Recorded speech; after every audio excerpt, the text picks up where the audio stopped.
one. Hi guys, welcome back to my channel. It's your girl Elaine. Thanks for stopping by. If this is your first time, please consider subscribing, leaving a comment below, thumbs up. If you like the videos, hit the notification and that will notify you when I upload another video. And to the people that have already subscribed, love you much. Thank you. Peace. Always. I wanted to talk just briefly today instead of mukbang, which I'll probably do later on because I'm getting hungry. But anyway, I wanted to address an issue. This is Domestic Violence Awareness Month as well as Breast Cancer Month. Both of those things need to be acknowledged, and I think we as females need to encourage each other to go be checked. Early prevention beats finding out when it's too late or you're well down the road, and that goes for me as well, because I always I'm doing so many things that I'm going to take time to go ahead and have my exam this month, so each and every one of us will know that this is the month that we need to be checked every year for the breast exam. Okay, so that gets that out of the way. Let's talk about the domestic violence thing, which is still up on the high rise of a lot of people's lives. Either you've been abused, or you are an abuser, or you know someone that's being abused, or you know an abuser. There's no way that not one person can say that they don't know somebody that's been abuse one way or another. Let's clarify what abuse is. Okay, abuse, most people think abuse is if you hit the person, then you're being abused. Okay, but that is minimizing how this goes. The truth of the matter is you could be mentally abused, physically abused, emotionally abused. It goes on and on. So don't minimize that. If a person don't put their hands on you but they hollering at you all the time and calling you names, that's abuse. Okay, it does something to your head. It does something to your body, because a lot of times you don't want to eat. You don't lost your appetite. So this is an unhealthy relationship, and try to learn the signs so that way you know when it's time to start putting in place exit strategies, because it is not worth your life to stay with somebody who's doing things to you that is unhealthy for you, whether it's physical or emotional or even spiritual. And I can say these things because I know what it feels like from all aspects of it, and I also know what it's like to be silently abused. And if you are silently abused, you still can put things in place by looking up information, finding out where your shelters are, telling somebody that you really trust what's going on, so that way there's an awareness, and they can also offer advice or do research or whatever the case may be, because some cases aren't as extensive as other cases. But I don't think that a person that loves you should be abusing you in any of those forms. And it's not just for women, this is men too, because sometimes women are the abusers because they've been abused, or whatever the case may be. Or maybe they witnessed it in the home when they were growing up. It doesn't matter whether it's a man or a woman. Don't be ashamed to ask for help, or find somebody that you can actually trust, that you can have the conversation with, because this is too important. There is too many people that have died that shouldn't have had to die over somebody who claimed they loved them.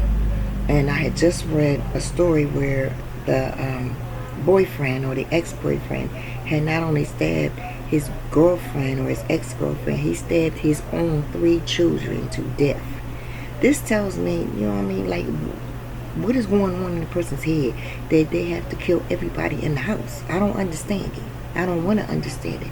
Only thing I'm saying is this is awareness month. If you're in a situation and you're feeling like every time the person come home you lose your appetite because of the things they're saying to you, or the names that they're calling you, or the way they're making you feel small, making you feel like you can't make it without them, this is all signs of control, mental control. I have studied up on this many times. I'm not an expert, and I'm not saying that I am. I'm just saying from things I've witnessed and things I've been through. I do feel that I have enough under my belt that I can speak openly on this. It's too important. It's too important, and you have to have somebody. See, one thing they do is isolate you, so then you can't even think, oh, that there's somebody I could trust, somebody I could talk to, or they say they're gonna hurt my family. You be surprised at what they use as weapons against you. And like I said, I can't even say men, because it's not always men. Sometimes it's women as well. So whatever the case may be, please do not stay on that island by yourself. There's got to be somebody. There's always somebody. Sometimes we make the choice because we're embarrassed, or whatever the case. It might be embarrassment. It might be the fact that you think that you're protecting these people that you love by not saying anything, because it might cause some hurt, harm, or danger. But please be assured that there are steps you can take, and there are different facilities that offer you help. Because once you get your self-esteem up, once you realize that if this person's paying all the bills and you don't have any income, then they tell you ain't worth nothing. That's not true. That's mind control as well. But what puzzles me, well, I can't really say puzzles me, but I find it strikingly frightening, is that people, when you meet somebody, it's going really good. You done fell for this person. Then the abuse starts. Then you keep trying to hold on to how you first met the person. Don't do that. Because sometimes that's what they do. They don't off the bat on the first date turn around and smack you or punch you or emotionally call you names. No, they wait until you get your heart involved. Then once you got your heart involved, it's a little bit more difficult for you to take the steps to walk away. So please understand that. There's that, oh, I've seen a good side to, I know, but the truth is you don't know. You saw a part of a person who was able to do good things and say nice things and be a nice person, and then turn around and end up acting like the devil. So which are you going to hold on to? What you're going through now, and hope that it comes back around and does a 360 and that person goes back to the way they were when you first met, or understand that this is part of the wooing process. This is how people get abducted all the time. You get wooed. You think, oh, this is a nice person. Oh, they're doing something nice thing. Oh, they helped me. Yeah, and I just met them, and they're doing this, that, and that. And then all of a sudden, things go left. And you don't see it coming. Because you have to give people a chance. Get to know them. Don't just jump onto something that you just met, or someone that you just met, and think that because they say a lot of nice things, they're a great person. You gotta work that. You gotta see them all the time. You gotta see them regularly. And then understand that when you start to see things that are red flags, don't ignore them. I know this for a fact. Not knowing what those red flags are keeps you going. One hit leads to another hit. Now, oh, I'll never hit you again. And then it turn around and it's worse. And then you can't go out the house, or you can't show your face, or your body is sore from them hitting you in your body part where nobody else can see it. You know what I'm saying?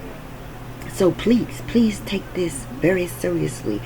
Get all the information you can. Either you are abused or you are the abuser, whichever way it goes. Because abusers can get help. They're not evil people. Sometimes they something just clicks in their brain. So what they need to do is get help. But until they do, don't sit there until they try to kill you before you make a move. Because a lot of times you already in it deep. You got kids. They're paying the bills, or they have the most income, and you can't make it by yourself. If you got to work 2-3 jobs to be in a place where you can have peace of mind, know that your kids are safe, because most of the time that people are being abused, they think their kids are not aware of it, and that's another lie.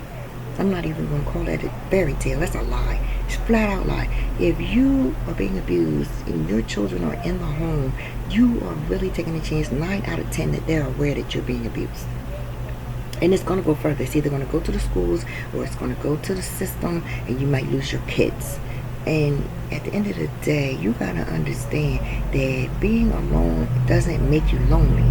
Sometimes being alone gives you a whole bunch of peace that you didn't even know that you could have. But as long as you staying in that relationship, and as long as you, oh, if he find me, he won't kill me. Let me tell you something. If you stay, he might kill you, or she. It's, as I said, this is not a gender situation anymore. Sometimes they're beating your kids because they're not their kids. Sometimes it is their kids, and they still doing it.